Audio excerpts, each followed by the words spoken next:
Tutup telinga kita provokasi-provokasi di luar sana yang mengajak kepada perbuatan-perbuatan yang terkadang sesuatu yang ingin kita dapatkan belum tentu akan kita raih, tetapi kemudaratan itu pasti akan terjadi bagi kita.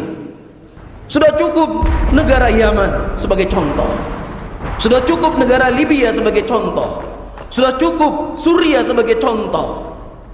Bersyukurlah dengan nikmat yang telah Allah berikan untuk kita ini, dan jauhi hal-hal dan perkara-perkara yang dengannya Allah mencabut keamanan pada diri kita.